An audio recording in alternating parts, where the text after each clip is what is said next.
Hey everybody, Drew Rebar, Auditing Reno 911. Thank you for watching. For those of you that have watched the channel for a little while, you know that I'm a frustrated business guy that got off my ass and decided to do something, and that something was go out and see if the government was really as bad as they were treating me in my business to everybody else. And unfortunately, I found a lot of government is just pretty horrible. Anyways, I got arrested doing this. Why? Because, well, I was recording in public. And this video is about an update for a man named Jason Bueno. He's a deputy with the Carson City Sheriff's Office. And he arrested me for filming.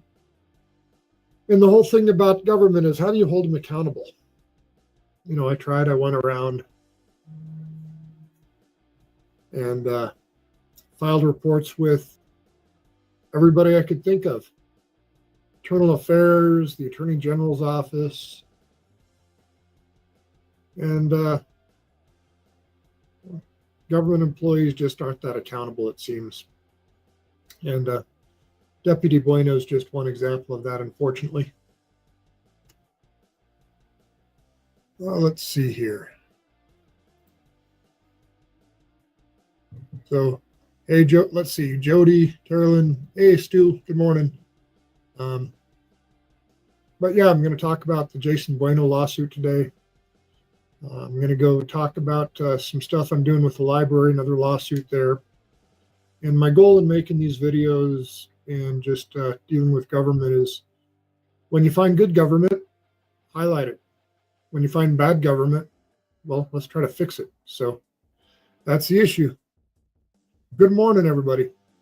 So Jason Bueno, let me get a screen share set up here. I'll go through what I've done with him. And where are we at? And where is the first part? Share here. There it is.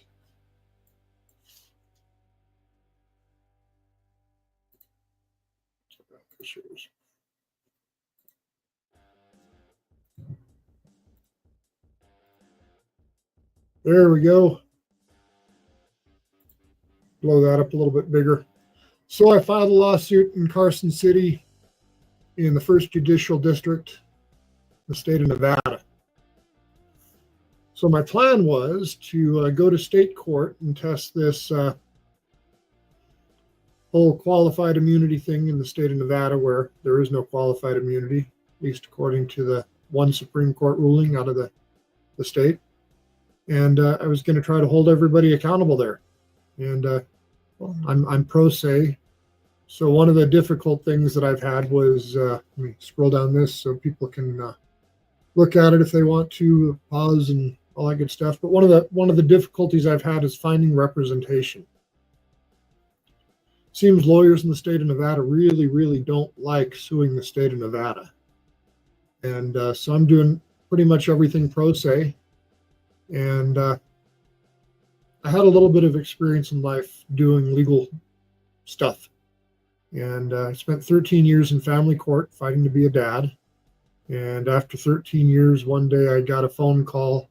And the phone call was, say, hey, come and pick your kids up because, well, you were pretty much right about what you were accusing mom of all these years. And I got full custody of my kids. And that took, like I said, 13 years of court learning in family court system, spending a lot of money paying lawyers when I could afford to pay them, and doing a lot of stuff pro se. So that's kind of where I learned how to do a lot of this stuff, was just a lot of trial and error and spending a lot of money in family court. And so I've taken that and kind of pushed it forward. And how do you hold the government accountable? How do you sue the government, basically? And that's what I'm learning. And well, not all the lessons are fun, but at least I haven't lost the war yet. So what happened with this lawsuit here, I'll go ahead, like I said, if you want to pause through this, everybody can read it if they want to later down the road and see what I was saying here. But what ended up happening with this, it went to state court, and then the lawyer for Carson City got on board and she moved us into federal court, which is not where I wanted to be. I wrote this to go to state court and hold everybody accountable in state court. So she took us to federal court, and that threw a wrench into my plans.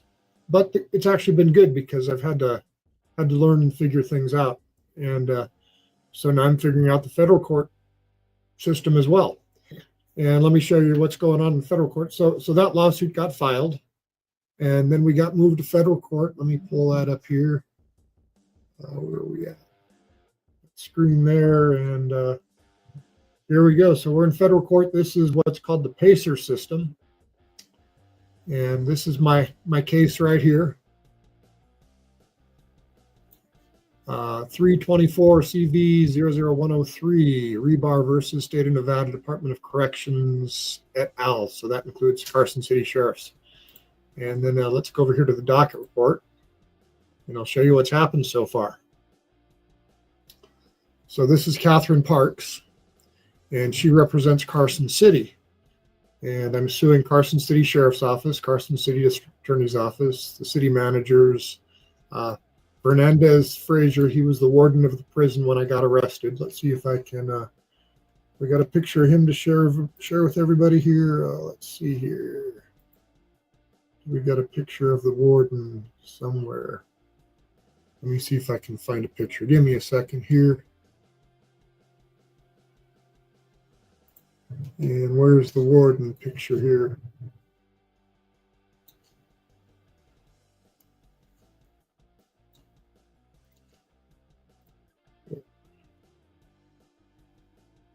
There's the warden.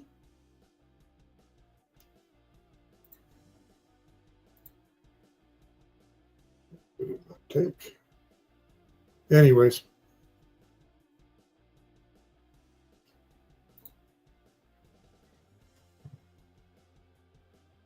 Where did he go? Lost my picture of the warden here. Oh, I know how to get him back. And not that it really matters that much, I suppose, but I'm just kind of on a mission. August 30th, arrest. And there he is. Let's move a picture of him right over here. There's a picture of the warden. Friendly guy. Now, he was wearing a blue shirt. One of the reasons they arrested me is because I was wearing a blue shirt. But anyways, yeah, that's the warden. That's Ferdinand, whatever his name is, Fernandez Frazier. Aaron Ryder. Aaron Ryder, I could never get served. I couldn't find Aaron. So I'm removing Aaron from the lawsuit. Robert Smith, he was a sergeant, and of course, Deputy Bueno. And then there's James Zerenda. He's the director of Nevada Department of Corrections. Jason Woodbury, he was the district attorney for Carson City, but Jason's got a new job. Jason got promoted to judge. So congratulations, Judge Jason Woodbury. He's no longer the district attorney. That's going to be interesting. I'm suing a judge. Who would have thought? Sheriff Kenny Furlong, Tyson League. He's also an attorney with the Carson City Sheriff's Office. I did meet Tyson League when I was running for Assembly 40. Tyson, I found to be a very pleasant person. I like Tyson. We talked about running for office. We never talked about anything with regards to the case or anything like that. But yeah, Tyson did not win his run for office. He was running for a judge position while I was running for Assembly District 40. And then Defendant Sean Palmar. And we'll see here, Catherine Parks. So she is the attorney for Carson City. So these people that are not working for Carson City, like James here and Aaron Ryder and Fernandez, they're all represented by the state of Nevada. That's an important thing that's going to come later here in this update. But anyways, back in February 29th, 2024, there was a petition for removal from state court to federal court, and Catherine Parks did that.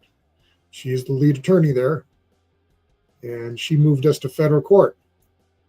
And then we got assigned to Judge Ann Traum, and Magistrate Judge Carla Baldwin, and certificate of interest to parties by Jason Bueno, answer to complaint by Jason Bueno. So all of this stuff is Carson City. Then we had a demand for a jury trial, and then a statement regarding the removal of the case. And you notice, let's see here. Sorry about that. Statement regarding removal. So this is important right here. This happened in March 12th of 2024.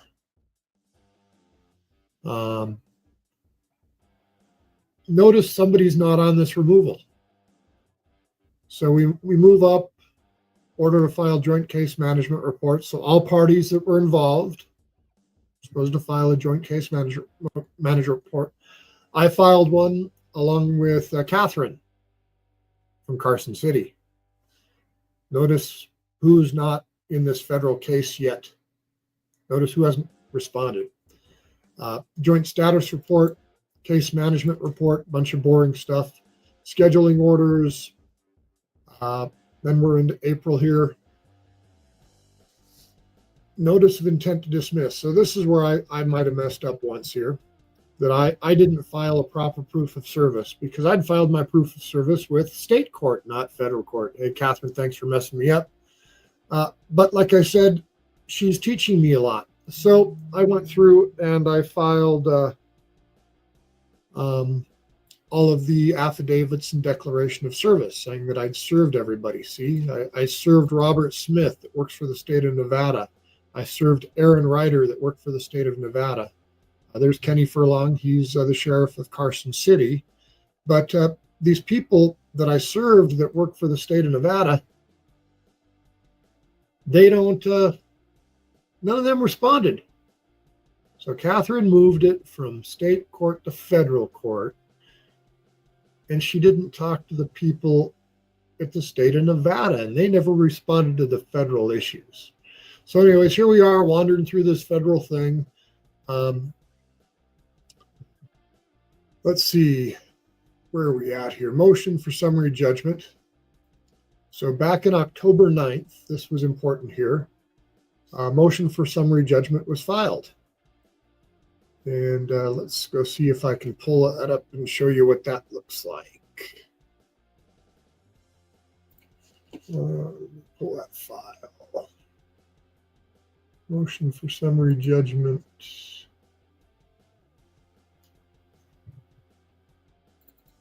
Find the right file.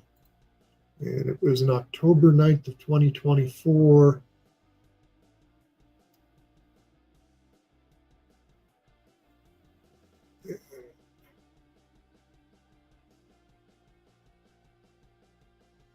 Let's just go in here and we'll pull it up.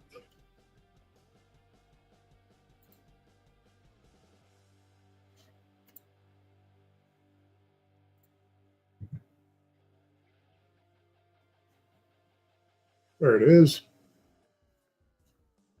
I think I need to download this one.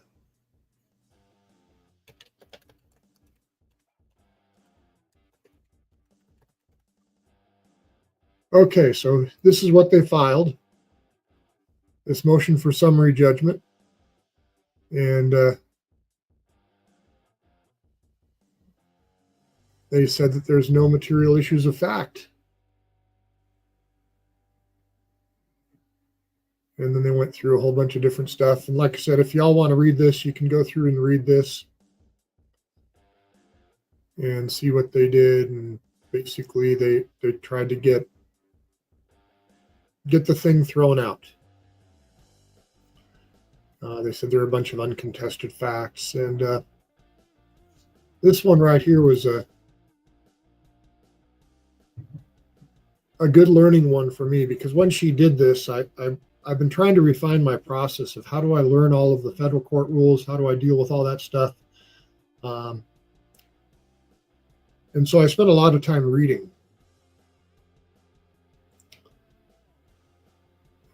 So I don't know how much of this y'all want to see, standard review, but it's a lot of legal case law, all that good stuff. And unless you're reading this stuff and living a life of boredom, I guess I'm living a lot of boredom because I'm reading a lot of this case law and reading a lot of these rules. So to establish a violation of 1983 violation, which is what I'm suing under, 42 USC 1983.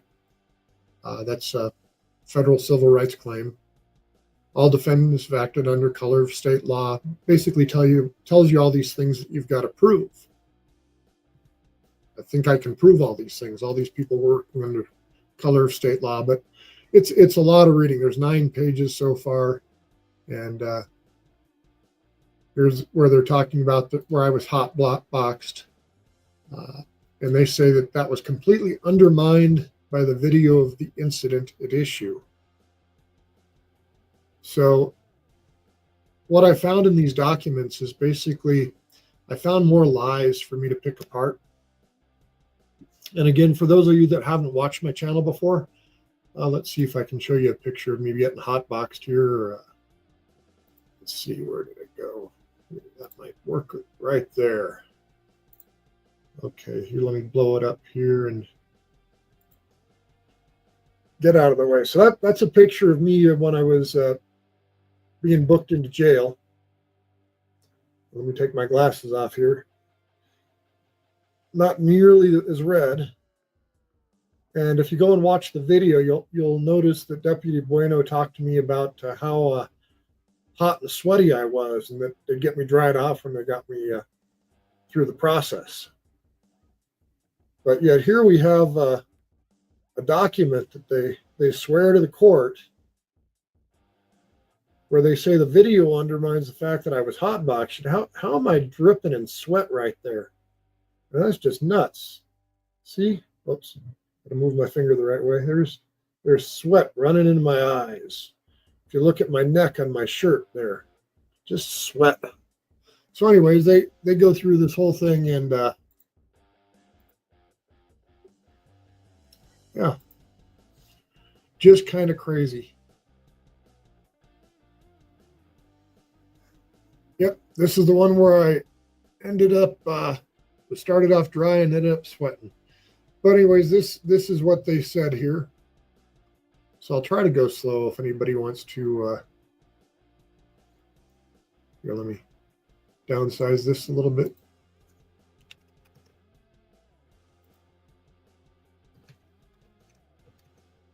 There we go. I don't know if that's as easy to read though for everybody on their screens.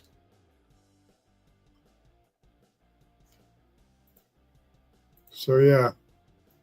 So they went through a whole lot of work here to try to get this thing dismissed. It's got 30 pages is what she's put into this thing right here.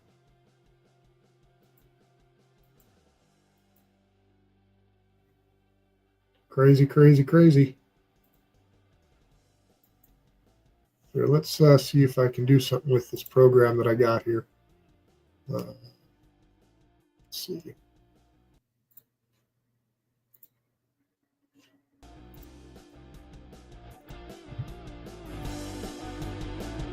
Throw a little music in the background here. I don't know if you can hear it or not.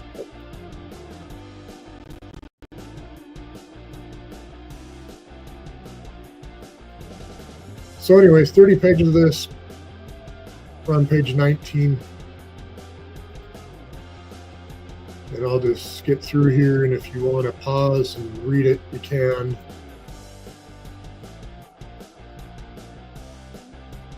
And that'll give you an idea of what this stuff looks like, because I don't want to sit here and reread it all again. Malicious prosecution, state constitutional claims. They're trying to get out of stuff, basically. Anyways, so that's where I'm at with part of this. They filed a motion to dismiss. So what did I do after the motion to dismiss? Well, let me get back to that. After they did their motion to dismiss,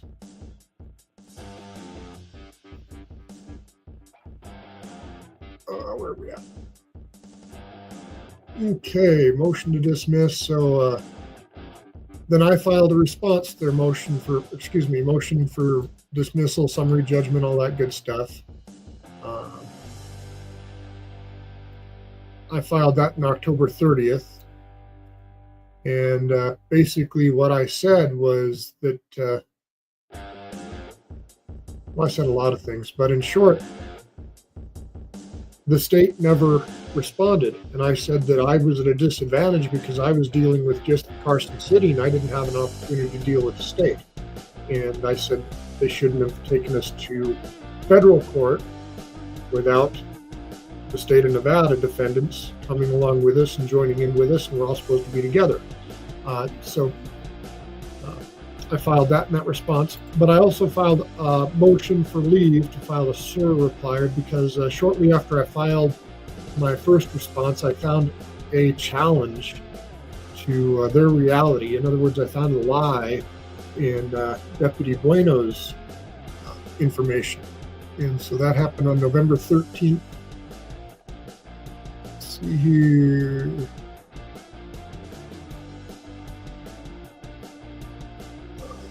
Motion response. Where am I at? Motion to refile. Too many motions. It's October 31st. There, reply. There it is. I'll show you what I filed there. Okay. Motion to file a SIR reply. And this goes into, it says, in the motion for summary judgment, defendants rely heavily upon Deputy Bueno's declaration to argue that conditions within the patrol vehicle did not constitute excessive force or a Fourth Amendment violation in his declaration. Deputy Bueno claims that the rear windows nearest the plaintiff was open for the majority of the time. So in one of the documents that Bueno gave us, he said that the windows were open for a majority of the time that I was sitting there. Well, so I'm sitting there going, he used the word majority. He's trying to make the court think that it wasn't that long, it wasn't that bad. You know, get away from the fact that I was dripping sweat. We were talking about dripping sweat. File a complaint with Nevada Commission on Post on Bueno's lives and Brady violations. Thanks, Stu. Yeah, I don't know if I filed one of those yet, but yeah. That's a good idea. Thanks, Stuart. So, since I've got videos of it all, it's all timed on the video. How long was the window open versus how long was the window closed? So we get down here into this part of it. And it says, and so I said, getting lost here. So Bueno said, the window was open for the majority of the time before transport. This statement, offered to depict adequate ventilation, is contradicted by available evidence indicating that the window was only open for 4 minutes and 53 seconds out of a total of 14 minutes and 19 seconds, leaving it closed for 9 minutes and 26 seconds. So I was in the back in the parking lot sitting there for almost 9 minutes and 26 seconds. Bueno's telling the court that it's 4 minutes, or telling it was a majority of the time. Well, if it was a majority of the time, it would have had to be open for 8 minutes. So I thought that was a lie. So basically I filed a reply to the court that says, hey, your cop lied in a sworn document. The majority is more than half. It's not less than half. And so basically they tried to do in their motion to get rid of the case. And for summary judgment, they tried to overcome all of this lies that they've got. So I'm just calling them back on their lies. So that's where that part is at there. Let's see. I don't like that background. What do we got here? Let's get back to a better background. I don't know if that's better right there. Let's go back to what this is about. Okay. So anyways, back to looking at Where are we at here? We're right here, I think. Okay, so I filed a SIR reply and I filed a response to their motion for summary judgment. And that leaves us down to where we're at down here. Basically, the court said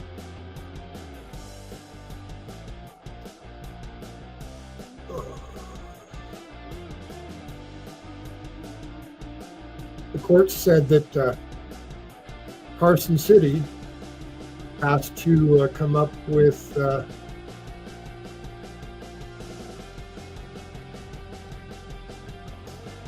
response to why they should not show cause, right here,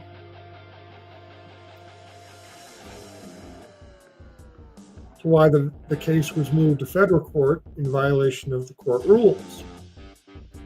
So the court didn't even really look at the fact that Bueno lied.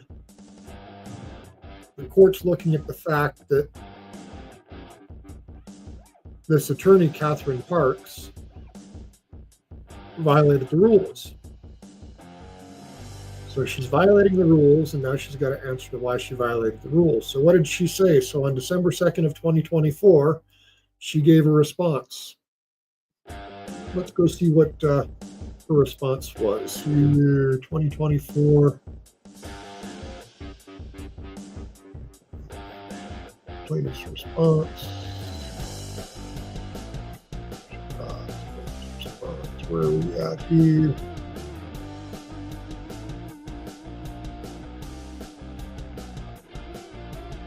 Too many different files. There we go, defense reply. That's what I want to share with you. Okay, yep, that's the right document there. So this is Carson City defendant's response to order show cause why removal was proper. So she's showing why it was proper here. And let's go through and read this one. I don't think this one's too bad to read. Hopefully you're not getting too bored. So now it says, come now defendants Carson City, Jason Bueno, Sean Palmar, Tyson Lee, Jason Woodbury, Kenneth Furlong, by and through their attorneys, Thorndall, Armstrong, PC, and pursuant to the court's order dated November 22nd. As noted by the court in its order to show cause, Carson City defendants removed this case from First Judicial District Court on February 29th, based on the existence of federal question jurisdiction pursuant to Title 28 USC 1441A. Anyways, getting into all these codes and stuff, that's a whole other thing. I'll show you some process that I use to figure this stuff out and read through these in a fairly quick manner, hopefully. The Carson City defendants filed their notice of removal in the First Judicial District Court on the same day. See Exhibit 1, Notice of Removal.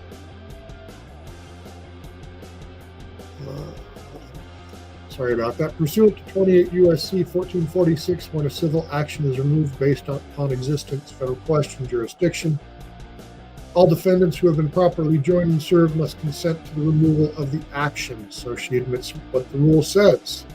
Here, the Carson City defendants were not aware, they weren't aware of process having been made on the state of Nevada.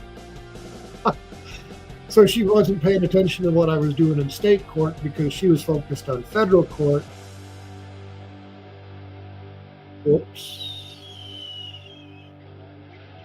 So she didn't pay attention. And then when I did file that I had served in federal court, she still could have gone and gotten over to the state of Nevada. She never went to the attorneys for the state of Nevada. I don't know if they're supposed to talk to each other, but it seems like if you're getting sued, you probably want to talk to the other people that are getting sued by the guy. And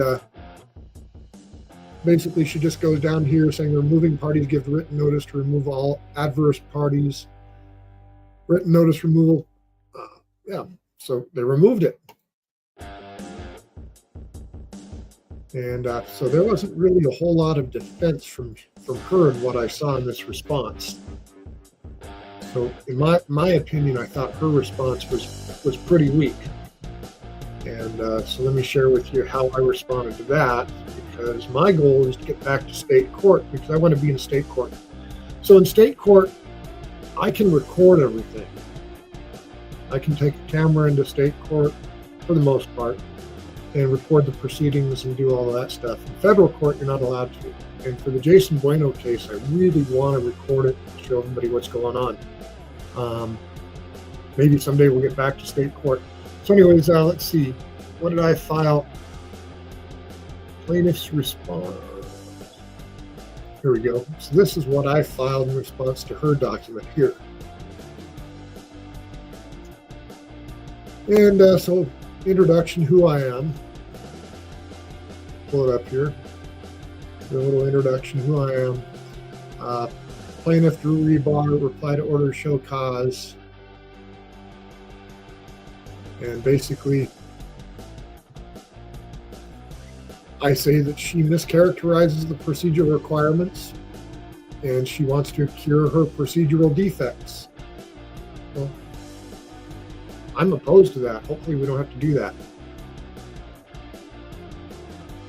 And I reiterate that the case was improperly removed and I want it returned to the first judicial district court in the state of Nevada because I just want to do state claims. I don't want to do federal claims.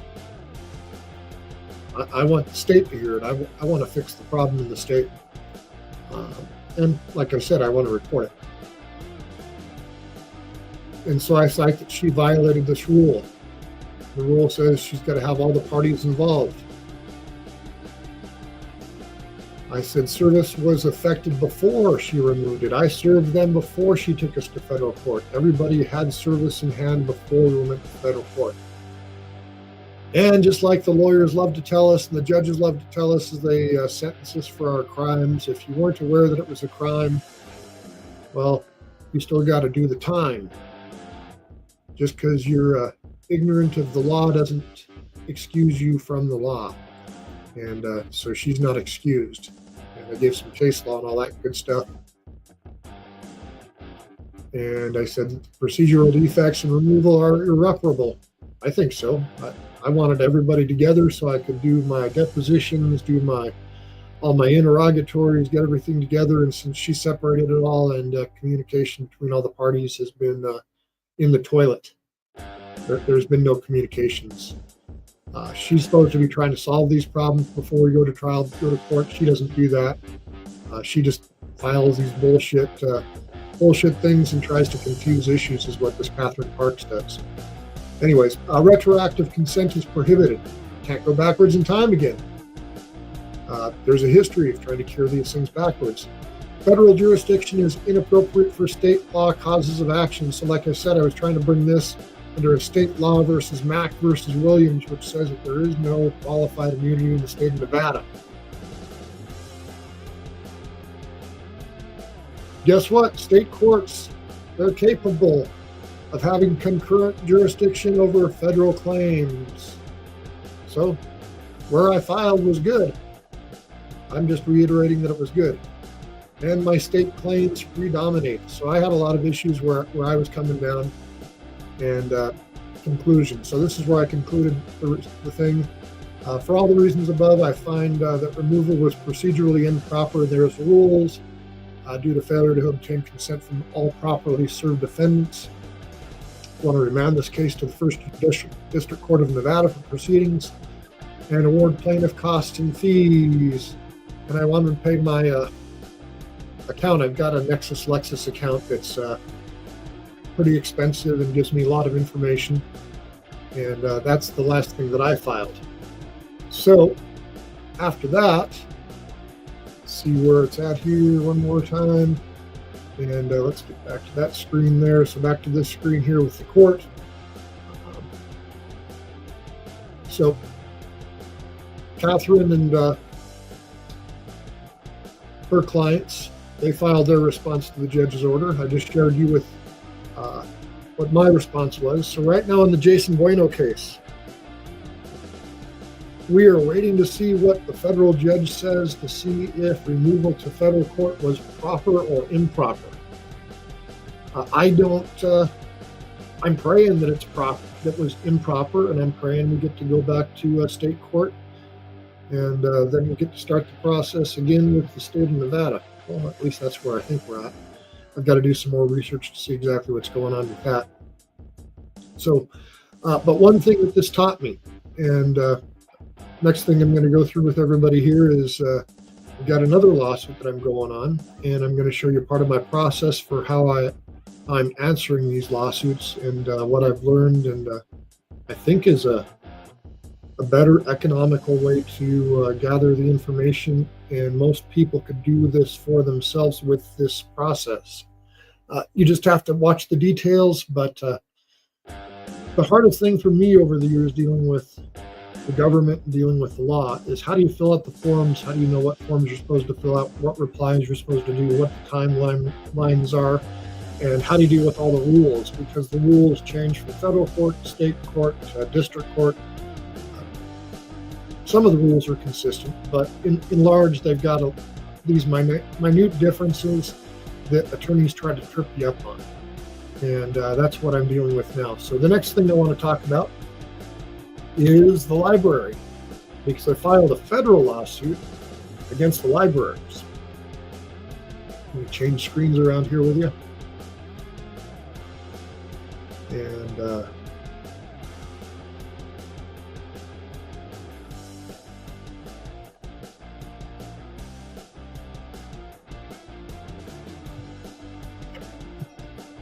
YT, let's see what's YT saying. Sorry, I haven't been paying attention to the chat so much. I've been reading all this other stuff. Where's YT? We only got one YT in there.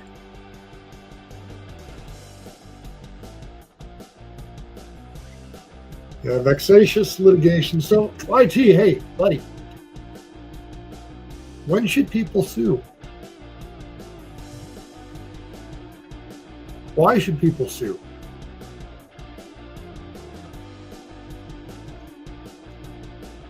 I think trying to make some change is a good reason to sue. I think people being able to access the courts and petition their government, and people knowing how to follow these rules that we put in place and the processes, I think that's important. And I think that the process has become very convoluted over the years and the decades, and people having to spend a lot of money on attorneys and not really having access to any justice is a problem in the country. I think that people should be able to have access to the courts, go in front of the judge and get some justice. And I think the average human being should be able to do that. That's really what I'm trying to do here.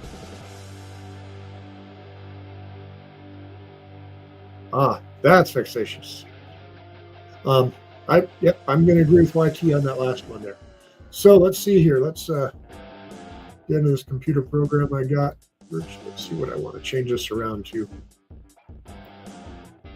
What do we want to change it to? We're going to be talking about libraries. So let's go to, when did I go to the library?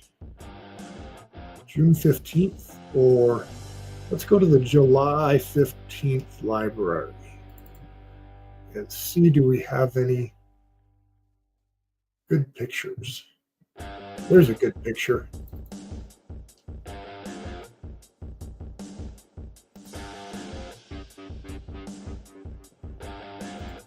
There we go. So, my library saga, I never thought I'd have a library saga. Jeff Scott, the director of Washoe County Libraries. I find this man to be very divisive.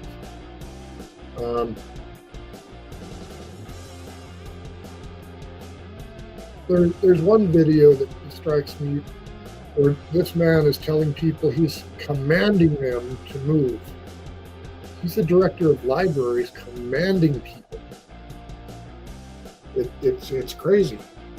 Who would ever think you'd have a conflict with a library? I never did. Let's see what other pictures I can find here of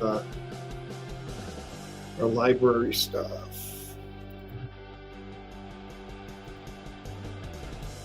There's a good background. I think we'll use this background here. Yeah, okay, this is a much nicer background, I think, for what I'm trying to accomplish.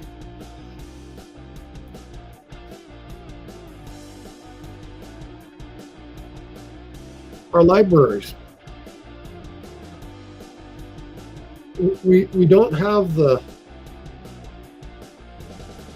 10 Commandments in front of courthouses because they might piss people off or have some religion. But this whole religion of the rainbow umbrella and the rainbow flag and the rainbow everywhere. Go do what you want to do, sleep with who you want to sleep, but why do we need a religion of sex?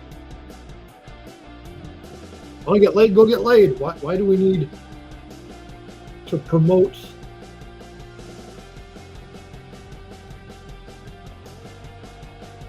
this? It's a weird cause, and I don't understand it. But what I found with this weird cause that I never dreamed would exist was they tell everybody that they want to be accepted, they want inclusivity, they don't want to exclude anybody, but yet they've got a rainbow wall that blocks everybody out.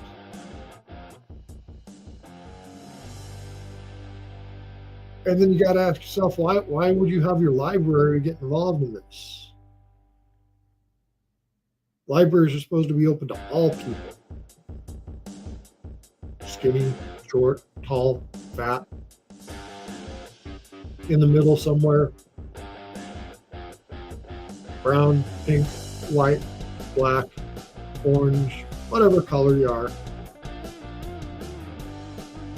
So anyways, the story goes, if you haven't watched, I've been restricted from the library for 2 years because they gave me a 1-year restriction that they never told me about. I didn't even know I was restricted. And then they told me that I was restricted, and then I got to have a trial.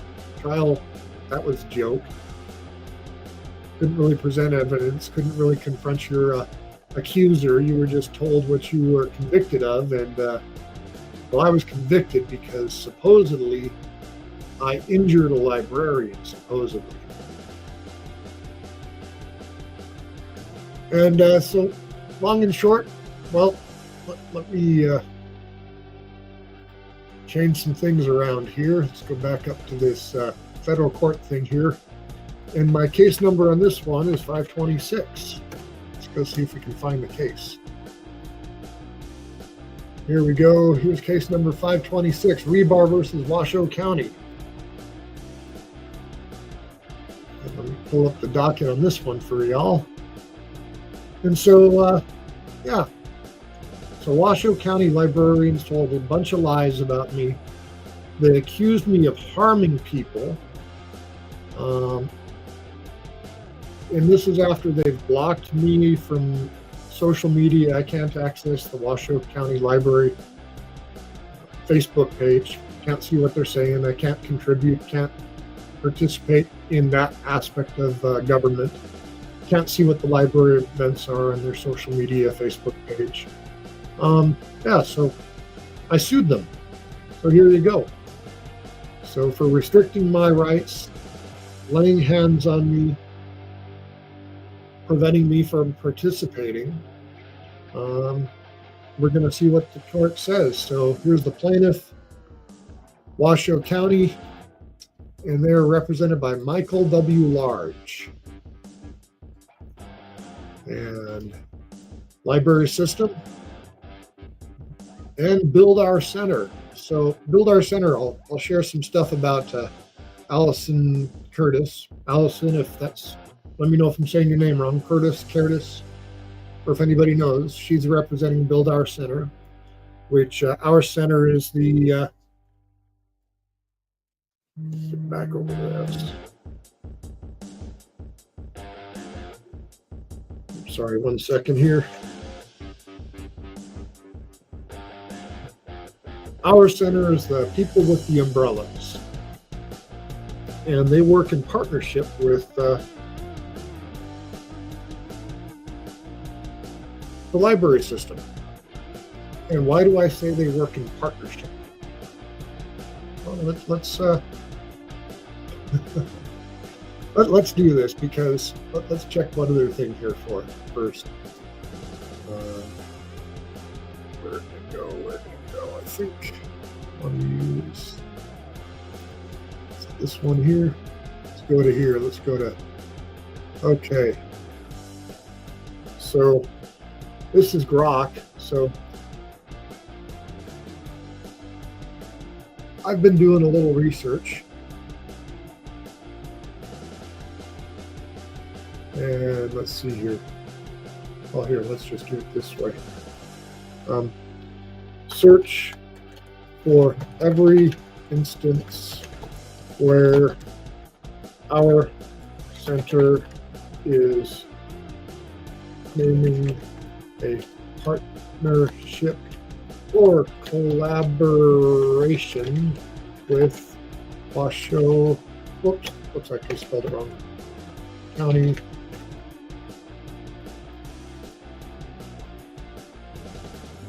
And so we're going to see what AI finds where Washoe County, Nevada Library Systems and our center has a partnership. So here we go. So Washoe County Library System mentions several historical partnerships, including establishing partnership community organizations. So that's just the first thing with Grok. Drag Queen Story Hour. The Drag Queen Story Hour events have been a significant point of collaboration. In 2019, Washoe County Library began hosting these events with our center involved from at least 2022, as reported in various media outlets like the Reno Gazette-Journal. So the news media is saying that there's a partnership, there's a collaboration. Events were explicitly linked to our center in media reports and library announcements. So according to this, and we can go find this, highlights a role in organizing and promoting these events.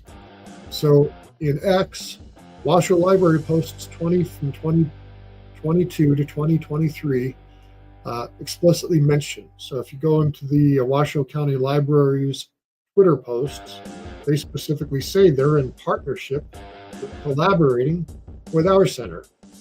Instagram, same thing, Washoe, Facebook, but I can't see those. And then you cross-reference those to our centers, social media, and so they demonstrate a clear partnership where they're partnering with the county. They're partnering with government. And so that's why they're named, because I think they were a part of this. Jeff Scott, he's the director of the library. Stacy McKenzie, she's the assistant director. Jonica Bowen, she is the library manager for North Valley's library. Jennifer Cole, she works at South Valley's library. Deputy Rothkin, Deputy Cepeda, and Sergeant Gomez. These three deputies, they came to the library when librarian Jennifer Cole called them because I was restricted, so they came to make sure I was trespassed, so I had to leave. So because I'm restricted, that means I'm trespassed from library property, which means they can arrest me if I go on library property. Well, the whole way they're doing this thing is just confusing. I'm trespassed, but I can go to meetings. I'm trespassed, but I can go to what they call community court. I'm trespassed, but I can go to certain events, but I can't go to other events. So it's all rather ambiguous. And I never read the laws being ambiguous. Once you're trespassed, you're trespassed. You're not supposed to go on. But they trespassed me. So that's who I'm suing. It cost me $405 to file the lawsuit, plus service fees. So I spent $405 and about $200 getting all the deputies served. So I filed the complaint, got all the summons issued, and then the summons were returned as executed, and that's what all this is right down here. So all these people have been served, summons is executed, and then we get an answer to the complaint. And that came in December 11th, 2024. And then there were some minutes in the chamber. And then it looks like the judge, now remember, I had Judge Baldwin on my other case. But for some reason, Judge Baldwin can't do this case. I don't know why Judge Baldwin can't do this case, but it got referred. And the case was randomly assigned to Magistrate Craig Denny. And so far, I've liked what I've seen with him because right after he got assigned, he has a civil standing order for his courtroom. And that civil standing order basically says that you're supposed to continue with discovery, even if you're filing for dismissal or doing anything. So nothing really stops his discovery process. And that's what that civil standing order is right there. So that's kind of a good thing. And then order setting a case management conference. And we pretty much already did that. We didn't have to go to a meeting. I emailed over to the attorney for Washoe County discovery plan. And he and I emailed back and forth. His name is Michael Large.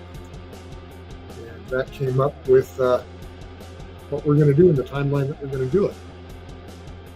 So anyways, at this point in time, you notice we went from filing the case in November. They had 21 days to respond. Our center did.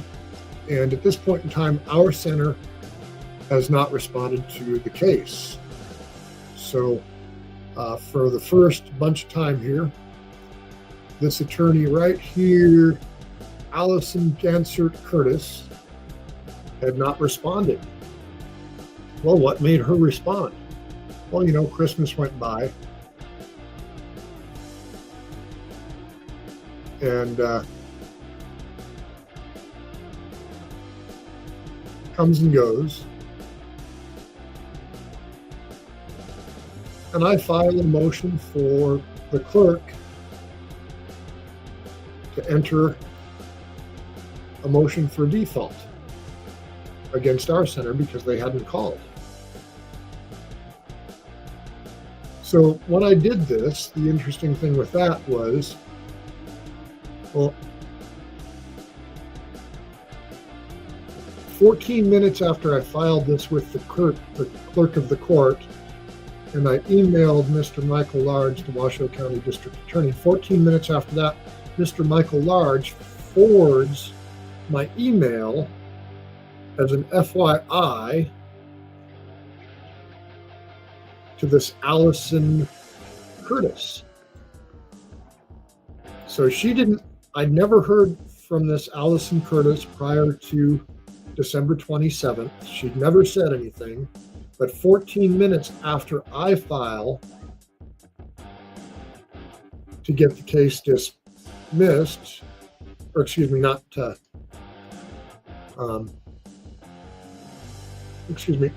I filed a motion for a summary judgment to start the process with the clerk.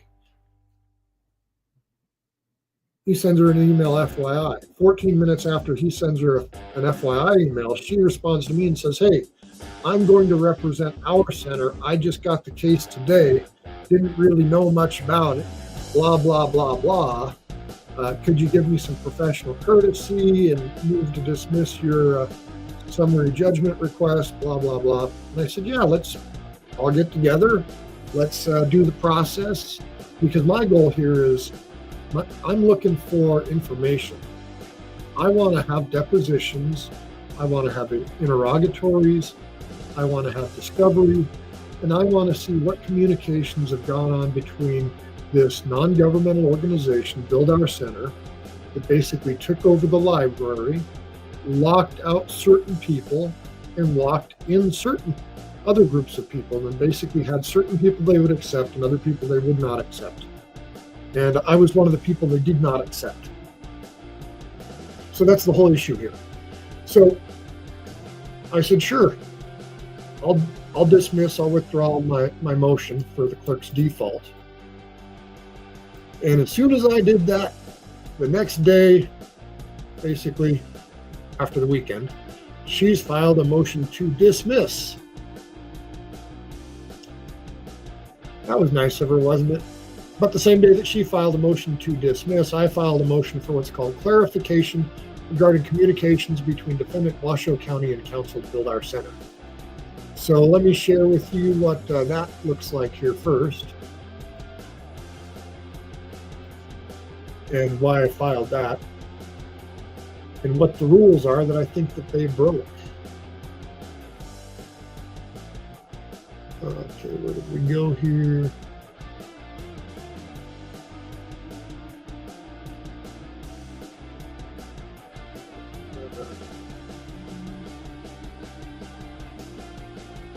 Notice of service discovered. Where did we go? Where did we go? There it is.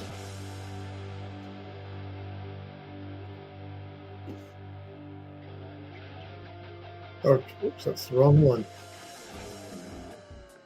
Let me pull up the right one here for us.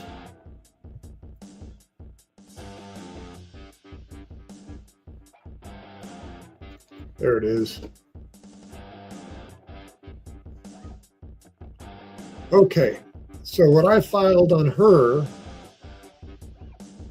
and this is for the communication of Michael Large, the attorney for Washoe County, that 14 minutes after I filed with the clerk for a summary judgment, he FYI's the notice of the summary judgment intention to this other attorney, and 14 minutes after that, I get a call that says she's representing him.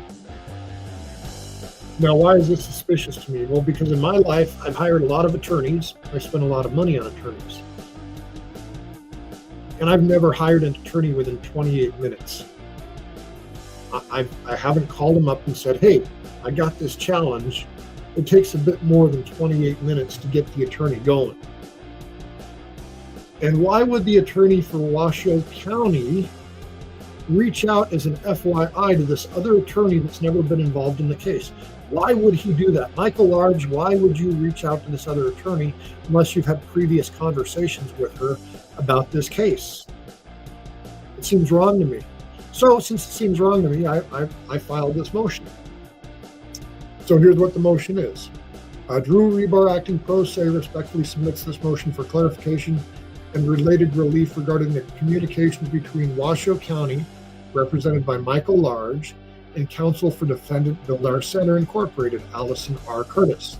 This motion seeks to ensure transparency and procedural fairness in present litigation and prevent undue prejudice to plaintiff.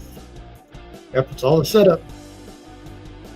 Background: on December 27, 2024, plaintiff filed a request for clerk's entry of default against defendant Build Our Center because they had not responded for its failure to timely respond to the complaint within the period prescribed by the federal rules.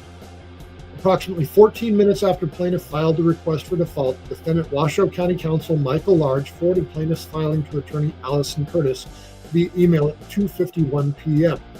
14 minutes thereafter, at 3:05 Ms. Curtis reached out to plaintiff asserting that she had been retained as counsel for Build Our Center on December 27th, the same day the request for default was filed. Again, I don't know about any of you. Hey, Stu. But have you ever got an attorney to represent you in 28 minutes, 14 minutes after being notified by the counsel that's on record for the other defendants? So I go on to say the timing of these events raises concerns about potential pre-coordination prior discussion between Mr. Large and Ms. Curtis regarding Build Our Center response to the lawsuit. If such coordination occurred, it may have delayed procedural actions and prejudiced plaintiff's ability to secure time relief through default judgment. So I'm asking for some clarification. Plaintiff respectfully requests clarification regarding whether there was communication or coordination between Mr. Large, counsel for Washoe County, and Ms. Curtis, Build Our Center, prior to the filing of the request for clerk entry of default. Specifically, did Mr. Large have prior knowledge of Ms. Curtis' retention as counsel for Build Our Center Incorporated? It'd be really interesting to see. Phone records would be cool to get. When did they talk to each other? Text messages between everybody? Getting everybody phone records would just be awesome. Were there communications or agreements between Mr. Large and Ms. Curtis regarding Build Our Center's failure to timely respond? Did Mr. Large advise or suggest legal strategy to Build Our Center Incorporated despite their role as separately represented parties? Was the delay in Build Our Center's response premeditated strategy involving Washoe County Council? So then I go into the legal basis.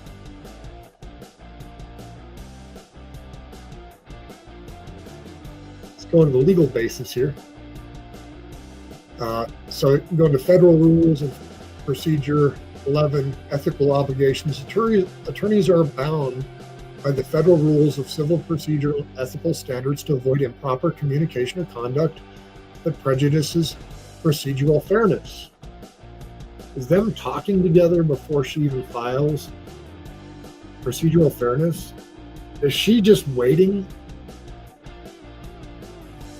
to create some havoc by doing this? Because, I mean, in my opinion, I already knew. Dog's moving.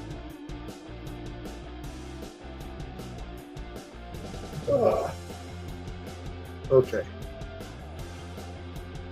So litigants have a right to expect that opposing parties and their counsel act independently unless participating in joint disclosed defense agreement. Disclosure of coordination. If any coordination agreement exists between Washoe County and Build Our Center, such arrangements must be disclosed to prevent undue prejudice with applicable rules. If improper pre-coordination occurred, it may have prejudiced plaintiff's ability to secure default judgment against Build Our Center, creating an appearance of impropriety, undermining public confidence in the judicial process, violated ethical obligations, government representation of separately named defendants. So they're acting in concert. So all that this thing looks like is Build Our Center is working in concert with Washoe County government, it looks like. They've got a premeditated thing, whether it's the library working in concert or the Washoe County District Attorney's Office. And so what did I ask for relief? Direct counsel to provide sworn declarations detailing the time. So I want them to explain it. Require disclosure of any joint defense agreements. Strike any late answers filed by Build Our Center Inc. if improper coordination or delay tactics are discovered. Award costs associated with filing, all that other good stuff. Compel expedited compliance with discovery obligations. Issue a protective order barring undisclosed or improper communications. Don't know what good that really does, but I asked for it. Consider imposing sanctions. Grant any other relief. Considering plaintiff conclusion. Plaintiff submits this motion in good faith to clarify the timeline of events, ensure transparency, and avoid any undue prejudice to the case. Yeah, I think they were wrong.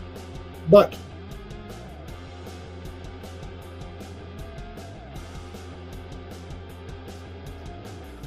what's she going to do that same day? Well, she goes and files a motion to dismiss. And I kind of expected that. But right here, motion to dismiss is there, right there. So the same day that I filed my motion for clarification, and the weekend after, I was nice and said, hey, I would give you a chance and not go for the summary judgment. She files for a motion to dismiss. So I think I've got a really good answer to that. And I've read through all this stuff, and I'm not going to bore you guys with how reading it all to you now. But I'm going to show you how I've been, see if I can get to that screen, dealing with a lot of these things. Move this screen over here. There we go.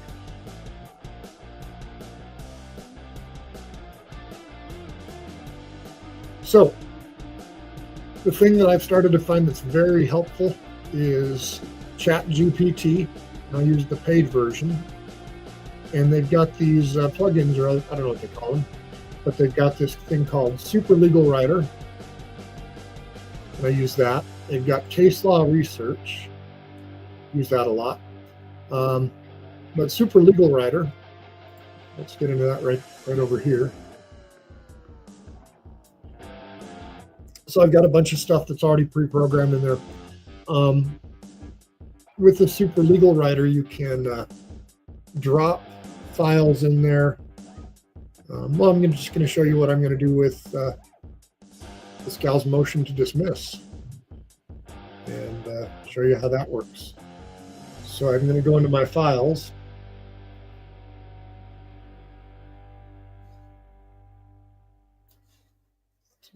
Over here, I don't know if this is the easiest way to do that or not.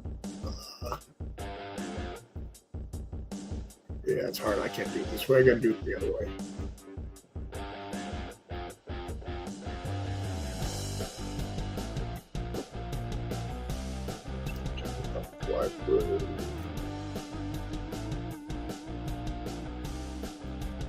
And as soon as I find the files,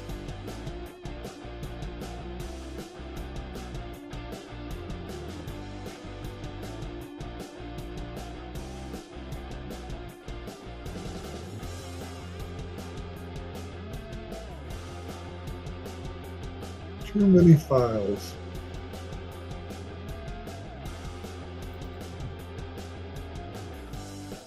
What's this one here? Is this the right one? No, that's not the right one.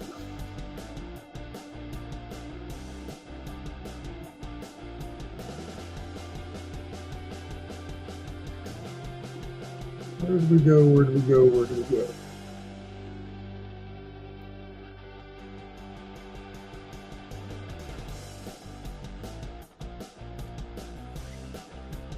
So anyways, let's go into, okay. So I'm going to upload this file. This is called Washoe County Library Suspension. It doesn't like that one. Some files it doesn't like, and you've got to redo them. Let's see if this one will work. There we go. There's the Washoe County Sheriff's Office trespass report. And then we're going to go and file the... So basically what you want to do is you want to upload this ChatGPT with all the pertinent documents. So I'm uploading it with the trespass report where I was trespassed, my complaint where I filed a complaint against the county, and I'm just going to pre-program it with a lot of information. And then let's go to stipulated discovery plan. Where did we go? Declaration, plaintiff's motion. Notice of service, 1228, notice of service. No, request for clerk's default. Notice for service.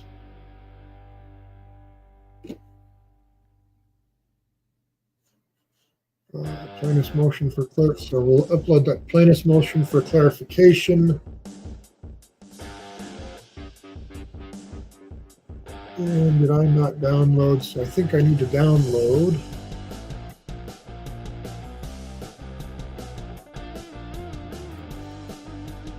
Her motion to dismiss, or did I already get it? Gotta find her motion to dismiss.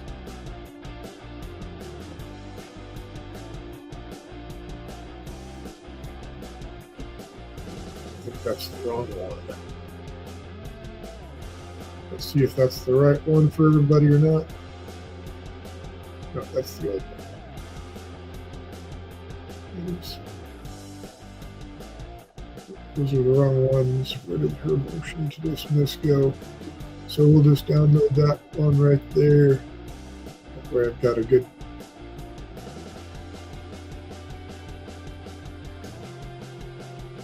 download documents.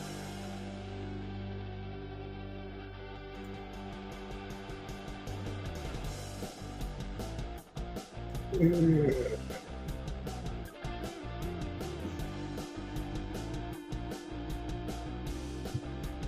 I'm going to take this and go cut that from there.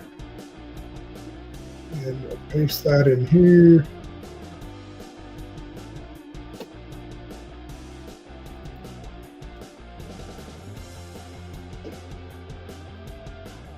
Up there.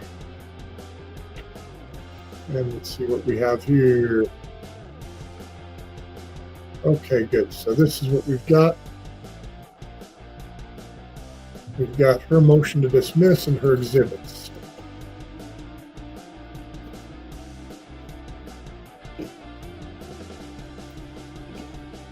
So we'll take those motions.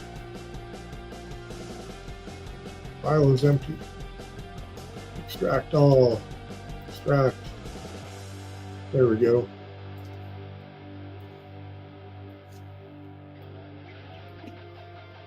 Let's see, make sure it's getting uploaded. 37-1, PDF2, 37. Okay, so we got all promotions to dismiss uploaded in there. And now I wanted to go find one more thing to upload in there. And then I'm going to show you how I'm going to program it to start writing a response to her motion.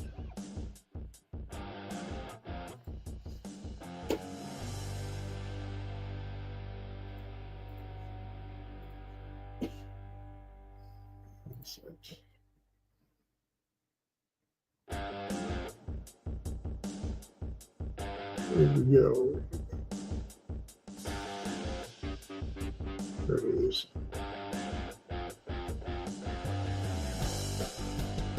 That's not the one that I want. It's the one I want. There it is.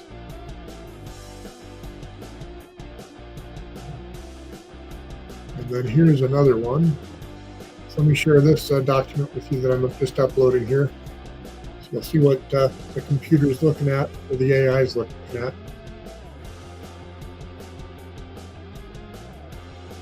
Okay, so this document. I got this from Public Records from Washoe County, and this is about the events that happened on June 15th of 2024 at North Valley's library. And essentially, Jonica Bowen, she's the manager of the library there. She created this dossier, mugshots. I guess libraries create mugshots now. Here's a Fred. Anyways, there's Fred Meyer right there. And are we glitching out? Looks like I'm glitching out on that. So probably got to shut that down. Yep. Adobe's not responding, doesn't like it. So let's close that for a second. But basically what I did is I uploaded their incident report from everything that happened in the library and what they said. So now what I'm going to do is I'm going to ask this ChatGPT, and this is called Super Legal Writer, search social media and news for partnerships over the years with Build Our Center, aka Our Center, and Washoe Valley, the Washoe County Libraries, analyze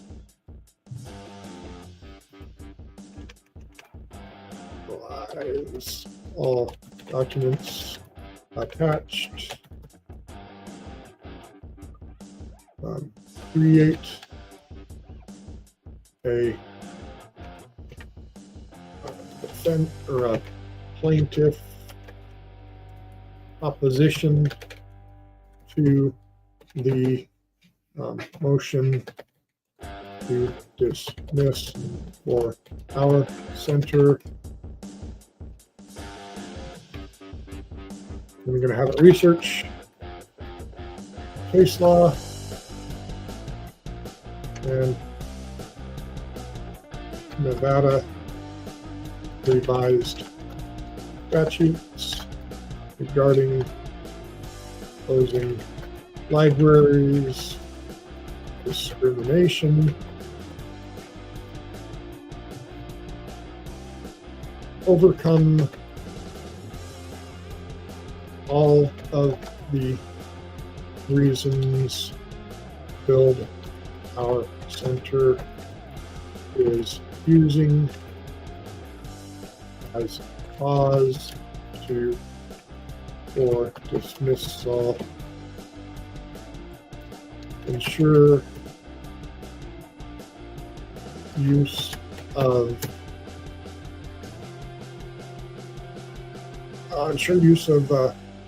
we'll leave it at that. So let's see here. So I'm telling the social media, this chat GPT thing, search social media and news for partnerships. That's because I know that one of the reasons they're asking for dismissal is because there's no partnership, they say. I know what I wanted to do. Examine the exhibits submitted with the motion to dismiss and counter every argument used in those documents, along with creating a motion in opposition, create an index of exhibits to be used in support of not dismissing. And let's see what this thing does. So I always find this amazing. So it's taken all those things that I uploaded, and it's thinking. Okay, so this is what it's going to create for us.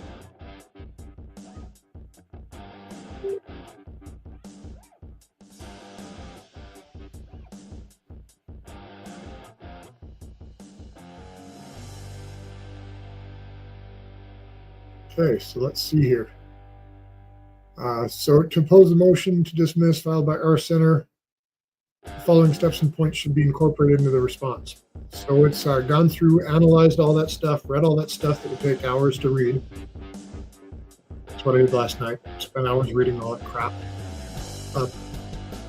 So we got to address the claims that BOC is not a state actor and thus cannot be liable under 1983. So it went out and said, cite Brentwood Academy versus Tennessee Secondary School, 2001, that discusses entwinement of private actors with public entities to establish state action.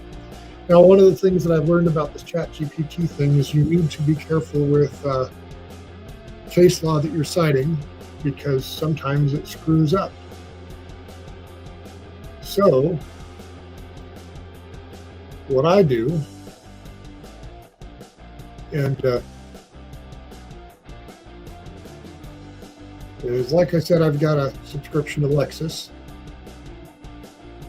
So I use that subscription, and I copy this,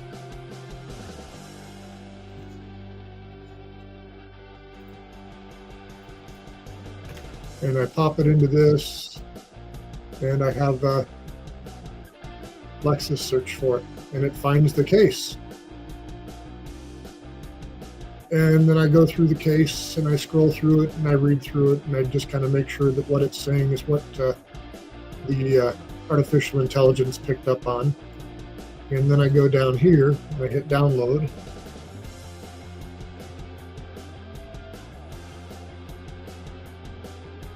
And then I'll pull that.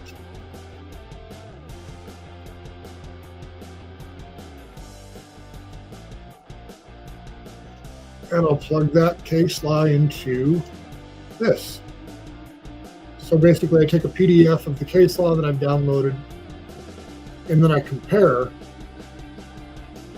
what the case law from Lexis says to what they're pulling up, and I verify that we're trying to use the right case law. If you screw your case law up, you can screw things up, and that's one of my biggest fears. Hopefully I don't do that. I try to catch it. So anyways, use that case law.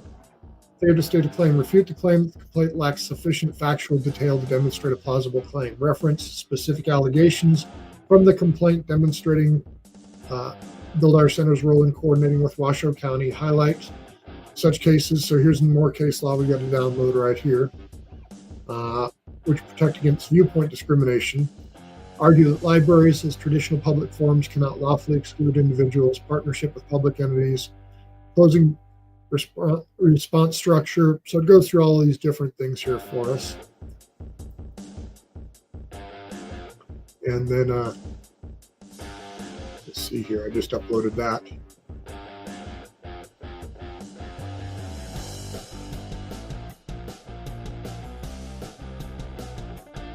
So I uploaded that case law right there.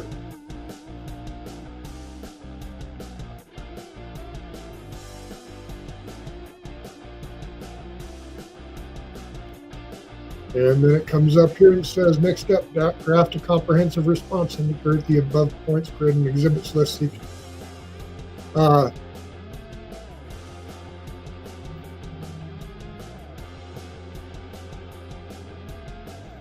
So we're going to tell it to draft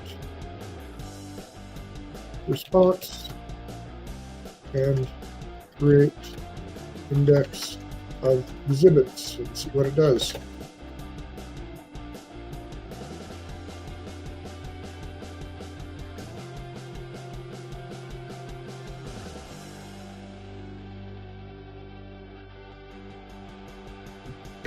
Okay, so this is what it's done here. So it put my name in there, Build Our Center, plus everybody else. It formatted all this stuff. And then plaintiffs, I'm still writing stuff here.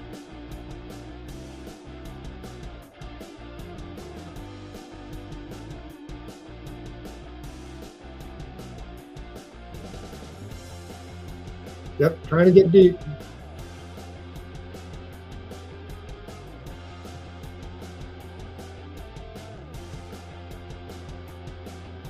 Okay, so I think it's done doing its thing. Let's see if it'll let me move. Okay, so starts at the top. Let's see what it's come up with. Plaintiff through rebar acting pro se submits his opposition to defendant Build Our Center. Motion to dismiss. Plaintiff respectfully requests that this court deny the motion for the reasons outlined below. Build Our Center argues for dismissal under Rule 12b-6, claiming that it is not a state actor. Remember when they posted all that stuff in social media that said they were in partnership? Oops. However, the complaint clearly alleges collaboration between Build Our Center and Washoe County Library Systems to implement unconstitutional restrictions. In other words, they were working together, and since Build Our Center was working with government hand in hand, hand in glove, partnership, you can name them. So anyways, they were trying to keep people out of the library. Further, defendant's motion to dismiss is procedurally premature and substantively without merit, as it overlooks key allegations and misapplies governing legal standards. Is the AI going to go be the trained attorney? Oh my, that's kind of cool.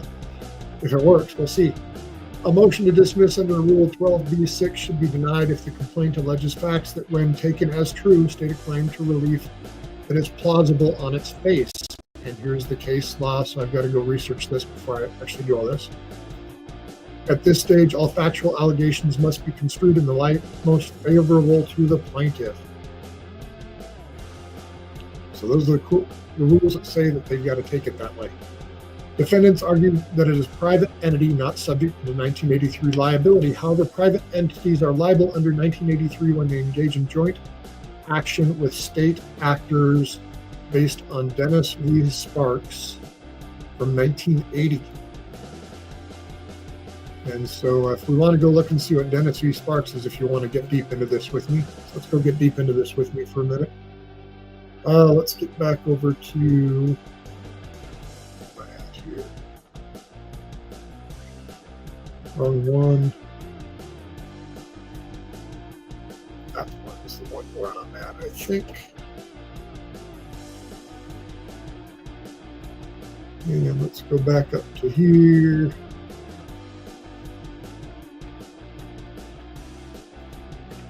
and we'll paste Dennis v. Sparks and find out what that case was. Is it a good case to cite?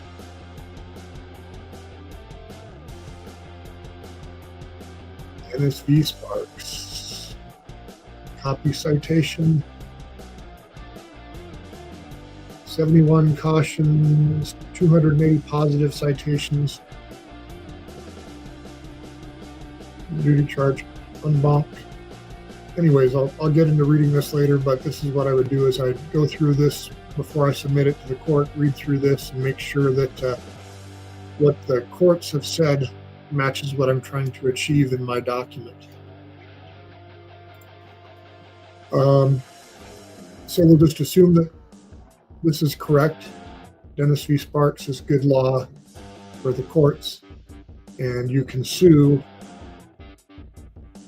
a private entity that's working in conjunction in partnership with the state if they're violating your constitutional rights. Build Our Centers collaborated with Washoe County officials to organize events including Drag Queen Story Hour, which were held in public libraries, a public forum. Librarian staff enforced BOC's policies, including excluding plaintiff based on viewpoint, making the library party to BOC's unconstitutional acts. Case support, Brentwood Academy versus Tennessee Secondary School from 2001. It says entwinement. So I like it when they do this. Entwinement between public and private actors constitute state actions. So I just need to go look these words up and compare them to that. Public forum violations. Public libraries are traditional public forums. Restrictions in these spaces must meet strict scrutiny. Defendant's exclusion of plaintiff violated First Amendment by engaging in viewpoint discrimination. Case support. Here's some more case law. So that's why I like this. It finds the case law for you, and what I've found is it's generally mostly correct. But again, be careful if you're using any of this stuff. Make sure you're citing the right case law. The complaint alleges viewpoint discrimination in violation of the First Amendment. Defendant's actions constituted viewpoint discrimination by excluding plaintiff based on his intent to document the event. Viewpoint discrimination is impermissible in public forums, and here's case law to support that. Rosenberg versus Rector Visitors of the University of Virginia. The complaint alleges procedural and substantive due process violations. Defendant implemented arbitrary policies without notice or an opportunity to appeal, depriving plaintiff of procedural due process rights. Case supports, again, some more good stuff there. Conclusion. For the foregoing reasons, plaintiff respectfully requests the court deny defendant Build Our Center motion to dismiss. So then it goes through exhibit emails between Build Our Center, Washoe County libraries. So I don't have any of this, and this is where you got to be careful. I don't have any of these yet. I do have this. Public record showing library policies influenced by BOC. That was one of the documents that I uploaded. Media articles, I do have media articles. Incident reports from the Washoe County Library, I have that. Minutes from the library meetings, I have that. Social media posts, I have that. Public complaints and records, I've got that. So this thing can be right a lot of the time, but you got to go through it with a fine-tooth comb and make sure you're right. It'll save you a lot of time creating the responses. And well, that's how I'm suing people. So I'm using a combination of Lexis. I'm using a bunch of AI, and I'm uploading a lot of information and building out the programs based on all the documentation that I get. So PDF files, Word files, all that stuff can go into this thing. And yeah, so that's my story of how I'm creating these lawsuits, how I'm responding, and how I'm trying to overcome the lawyers with what they do with their barrage of paperwork. Is I'm taking the paperwork and reading through it, putting it into the chat GPT, combining it all, and putting it all into one response. So it's a huge time saver as opposed to the way that I used to do these things. And hopefully I'll get better results. It has helped me make sure that I'm following all the rules. You can go in and double check the rules and make sure that what you're doing is compliant. because that's the biggest thing with dealing with the courts. Now I'm a paralegal. God help me. I'm just a guy trying to figure stuff out. Anyways, I appreciate everybody. Let me change things around here. Get back to what we like instead of the rainbows. Get back to the flag. There we go.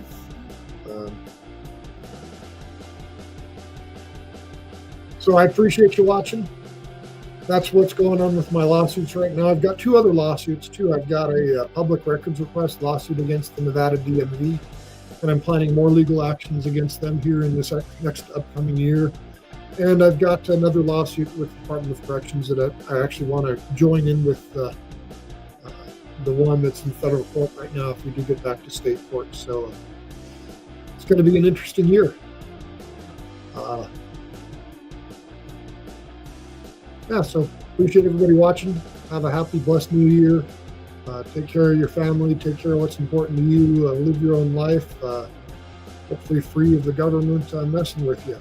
I think that's the biggest thing that we all have in life is people in the government want to control us, and there are a bunch of us out here that just want to live the life that we want to live and be left alone for the most part. If the government had just left me alone, let me run my business, take care of my family, I wouldn't have gone out and started filming. I wouldn't have gone out and started suing. I wouldn't have gone out and started trying to protect our constitutional rights. And unfortunately, if you don't fight for your rights, you're going to lose your rights. So thanks for watching. I appreciate it. Have a great new year, everybody. I'm going to get out of here.